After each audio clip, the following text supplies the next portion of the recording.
Hello friends. आज का class जो है सो हम लोग न्यू स्टार्ट करने जा रहे हैं एक्सरसाइज सेट 2B से। ठीक है, जैसे कि इससे पिछले वाले क्लास जो था सो हम लोगों के साथ एक चैप्टर्स को एंड किया था। इसी के साथ हम लोग आज दूसरे चैप्टर्स पे आए हैं जिसका सेट नंबर है मतलब 2B सेट है 2B। ये हम लोग अभी लालजी प्रसाद से सॉल्व करने की कोशिश कर रहे हैं। बुक एक ही होता है दोस्तों, मतलब हर एक बुक का क्वेश्चन जो होता है सो वो डिफरेंट होता है। लेकिन कुछ बुक्स अगर कंसेप्ट आपको दे दे, कोई भी बुक से आप अगर कंसेप्ट को क्लियर कर लें तो आपका जो बनाने का ढांचा है अगर वो तैयार हो जाता है तो आप कोई भी बुक से क्वेश्चंस लेके सॉल्व कर सकते हैं। और अगर आपको कहीं प्रॉब्लम हो रही है तो आप मुझसे शेयर जरूर कीजिएगा, मैं कोशिश करूंगा कि उस प्रॉब्लम को सॉल्व करें। तो जैसे कि इस सेट में हम लोग सबसे पहला क्वेश्चन देख रहे हैं कि dy/dx इज इक्वल टू में x माइनस वाई है। इसको बोल रहा है हम लोगों को, ये जो है सो डिफरेंशियल इक्वेशंस के फॉर्म में है, इसको हम लोगों को सॉल्व करना है। अब हम लोग कैसे करेंगे इसके बारे में सोचना है। इससे पिछले वाले क्लास जो हम लोग देखें उसमें देख रहे थे कि उसमें सेपरेट करने का एक रूल होता था, उसको सेपरेट कर देते थे तो हम लोगों का क्वेश्चन जो था सो डील हो जाता था। लेकिन यहाँ जैसे कि मैं आपको दिखा रहा हूँ इस टाइप के क्वेश्चन जहाँ पे सेपरेट करना जो हो सो मुमकिन ना हो, ठीक है, वहां हम लोग उसको कैसे सॉल्व करेंगे उस पर बात करने जा रहे हैं। तो सबसे पहले यहाँ पे हम लोग पुट कर देंगे, मान लीजिए पुट कर देंगे कि z इज इक्वल टू में जो है सो x माइनस वाई है।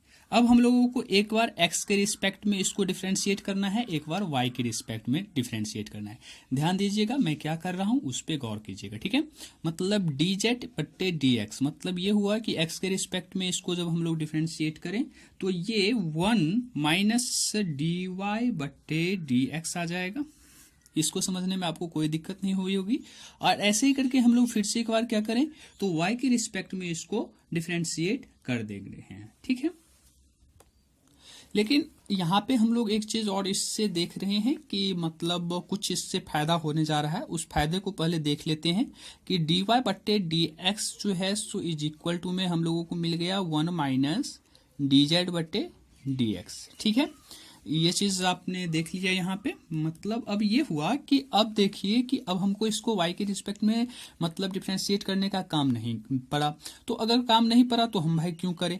अब इस वैल्यू को, ये जो dy/dx का वैल्यू है, इसको अगर हम इसमें रख दें मतलब ये हो गया कि 1 minus dz/dx is equal to x minus y. अगर हम लोग रख दें तो कोई दिक्कत नहीं होगी। और देखिए यहाँ पे कि x minus y is equal to में क्या है तो z है, जो मैंने यहाँ पे लेट कर लिया था, ठीक है। अब देखिए तो ये तो इजी हो गया। अब इजी ये इस टाइप से हो गया कि ये 1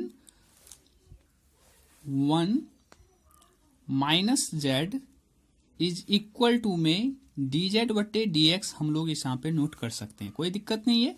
कैसे सेपरेट किया ये आप देख सकते हैं, इसको इस साइड लेके आ गया और इसको इस साइड लेके आ गया। आगे बढ़िए। तो आगे बढ़ने के क्रम में हम लोग देख रहे हैं कि ये जो है सो मतलब हम लोग इसको dx into 1 minus z is equal to dz लिख सकते हैं, कोई दिक्कत नहीं है। अब देखिए तो अब ये z वाले पार्ट को हम लोग एक तरफ कर दें तो यहां भी कोई दिक्कत नहीं होने वाला है। मतलब ये हुआ कि dx dz/1 माइनस z। अब आप देख रहे हैं कि ये हम लोग फिर से सेपरेट ही किए हैं, लेकिन अगर हम लोग x और y के टर्म्स में इसको सेपरेट करने की कोशिश करते तो ये संभव नहीं था। लेकिन इसीलिए हम लोगों ने क्या किया, इसको z के फॉर्म में लाया, इसके बाद इसको सेपरेट किया, इसके बाद इसको डील करने की कोशिश की। तो आगे बढ़िए। आगे बढ़ने के क्रम में हम लोग अब इसको क्या कर सकते हैं तो दोनों तरफ इंटीग्रेट कर सकते हैं। इंटीग्रेट करेंगे तो x को dx को इंटीग्रेट करेंगे तो क्या आएगा x आएगा, और जब इसको इंटीग्रेट करिएगा तो क्या आएगा माइनस लॉग 1 माइनस z और प्लस c एक इंटीग्रल कांस्टेंट हम लोग लगा देंगे। देखिए ये छोटी छोटी बातें हैं जो हम लोगों को ध्यान में रखना है, और हम लोग हायर लेवल के मतलब मैथमेटिक्स को सॉल्व कर रहे हैं जब, तब आपको इस बात को ध्यान में रखना चाहिए कि ये कैसे आया है। वैसे मैं फिर से यहाँ पे दिखा रहा हूँ कि अगर इसमें पुट कर दिया जाए कि मान लीजिए कि p is equal to 1 minus z, तो dp is equal to minus d z आएगा। तो माइनस से हम लोगों को यहाँ भी और यहाँ भी इंटू करना पड़ेगा। तो ये जो है सो मतलब कि dp डिवाइडेड बाई p आ जाएगा, तो log p आएगा। तो log p के बदले में हम लोग 1 माइनस जेड लगाएंगे। ठीक है, हाँ ये बातें आप लोग समझते भी होंगे बहुत सारे। फिर से मैं दिखा दे रहा हूं क्योंकि भूलने की आदत हम लोगों को है, इसीलिए। ठीक है, इज इक्वल टू सी आ गया। अब दोस्त इसमें क्या करना है, तो x को ऐसे ही छोड़ देना है, और z का जो वैल्यू था हम लोगों के पास, z का वैल्यू क्या था, मतलब x माइनस वाई था ना, x माइनस वाई। यहाँ पे देख लीजिए कि z इज इक्वल टू हम लोगों ने लेट किया था x माइनस वाई। तो अब यहाँ पे क्या करना है, z के बदले में x माइनस वाई रखना है। तो माइनस से इंटू हो जाएगा, तो माइनस माइनस प्लस वाई आ जाएगा, इज इक्वल टू में c आ जाएगा।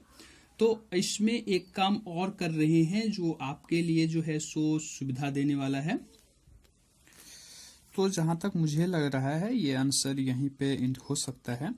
आगे अगर कोई प्रॉब्लम हो तो आप मतलब अगर इससे आगे कुछ हो तो आप जरूर मुझको कमेंट में बताइएगा, तो मैं कोशिश करूंगा कि इसको सुधार दूं और हम भी सीख सकते हैं। बिकॉज अभी जो है सो मेरे दिमाग में इससे आगे कुछ नहीं आ रहा है।